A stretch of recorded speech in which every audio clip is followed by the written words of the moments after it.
موبل ئەوەڵین مەرحەلەیە کە ئەنجامە بێ کڵافتادیەکەیەتی کەمە کڵافتادیەکەی لێرەیە ئەنجام نین لەبەرەوە وەختی ئەوەمان نەبووە وەلی دوایەوە بەدەنە و دەستە کابێتە کلافەی مۆبلەکە لە ئەوەڵۆ مەجبورین ئەوەڵنجا ژێرسازی بکەین ئەلانیش بەدەنەکەی ئەوەڵنجا ژێرسازیەکەین بە تەسمە و تەلیس و مەراحلی باین.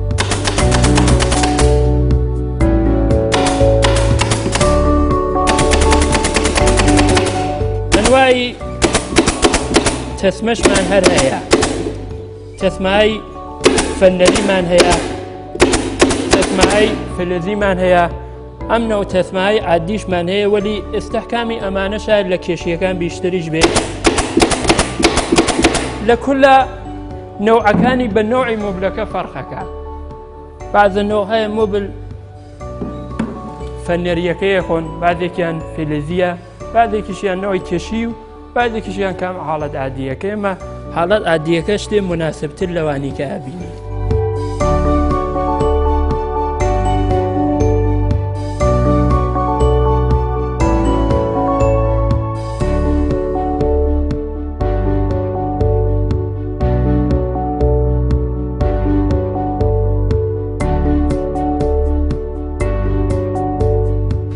ئەمە تقریبان ئەوەڵی مەرحەلەکەمان تەواو بووە، مەرحەلەی تەسمە لێدان.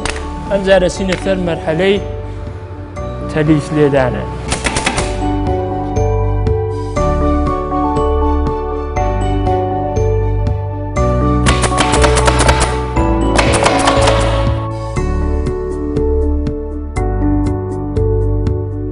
قسمەتی پێشۆی دەستەکە چۆنەکەوێتە سەر ئارنج و فشاری لەسەرایە ئەم قسمەتانەی تەسمەی لێدەین.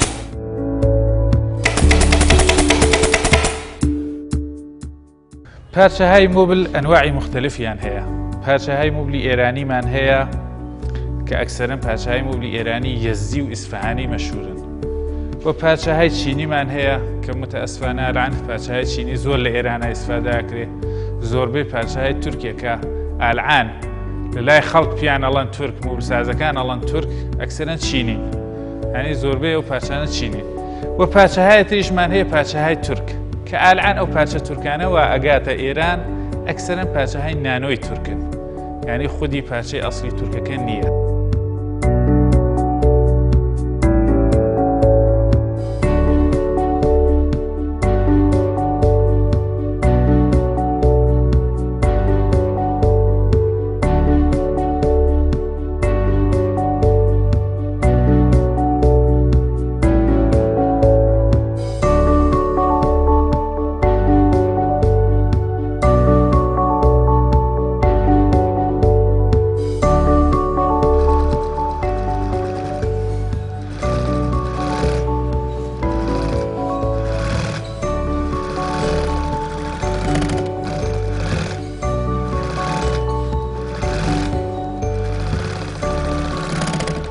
دەچینە سەر مەرحەلەی ڕووکوبی.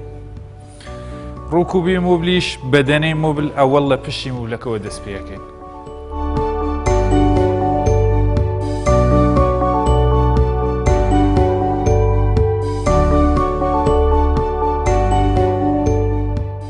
حتممە نەبێت تەوەجۆ کەین کە ئەم خەتانە یەکتری بخوێنەوە. خەتی دووختەکە لەتە خەتی تەختەکە یەک بخوێنێتەوە.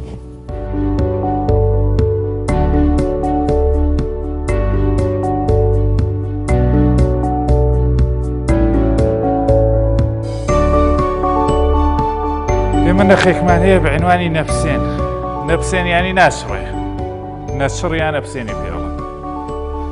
لەم نەخە نەفسێنە زۆر لە مۆبلای ئیسفادەکەین. مەسەڵەن کاری تووڕەفتگی مۆبل یا لەمسەی مۆبل یا کاری ژێر دوکمە یا هەر خودی کاری دوکمە یا کاری کەوسن، ئەوانە کولەن لە نەفسێن ئیسفادەکەن. نەفسێنەکە بەم حاڵەتە بە دەرزیەکی کەمێک گەورە، تقریبان دەرزیەکی دە 12 سانت کە دەرزی لێفە دوورێشی پێڵان. لەم دەرزی ئیسفادەکەین حاڵەتێکی زیگزاک ئەو هینەی لێئین. نیگەرانی ئەوە مەبن، ئەو نەفسێنە دواخری هیچ دیار نییە، چونکە دوکمەیەک هەر لە خودی پارچەکە بۆ بۆی دروستەکەین و دایپۆشێنێ. ئەم دوکمانە کە ئەیبینن دوکمەیەکە لە خودی پارچەکە دروست کراوە. ئەم دوکمانە لە زایعاتی پارچەیە کە ماوەتۆ سعیکەین لەوانەیە ئیسفادە دەکەین ئەگەر نەیش بوو لە خودی پارچەکە هینەکەین.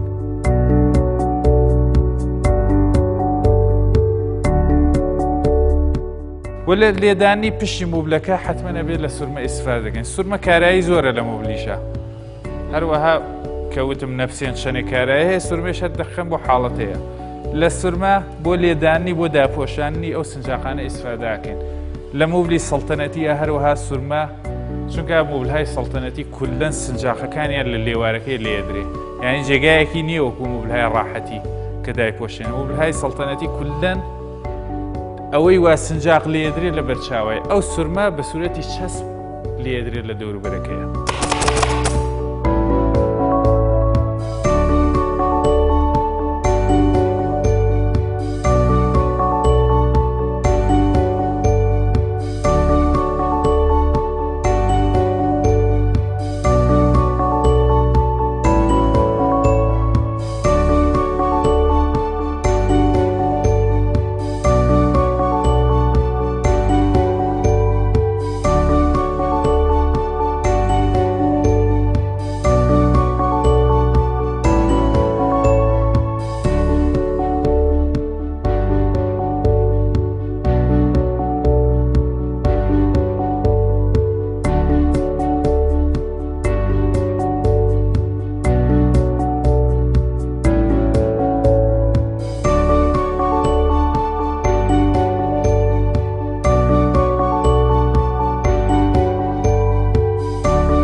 حقیقەتی عەرزتان کەم لە کارگایەکی ئاوا سەرمایەیەکی حەول و حەوشی ئەتوانم بڵم کە کەسێک ئەگەگەت تازەکار بێ حەدی ئەقەلی سەرمایەکەی بێ حەدی ئەقەل 20 میلیۆنێ بێنێتە ناو ئەم کارەوە ئەگەر 20 میلیۆنەکەش چۆن بڵم کە فقط وەسایلەکەیەتی ینی وەسایلی ئەوەڵیەکەیەتی ئەینا مەوادی خامی موبل و ئەوانە سەرمایە زۆرتری گەرەکە.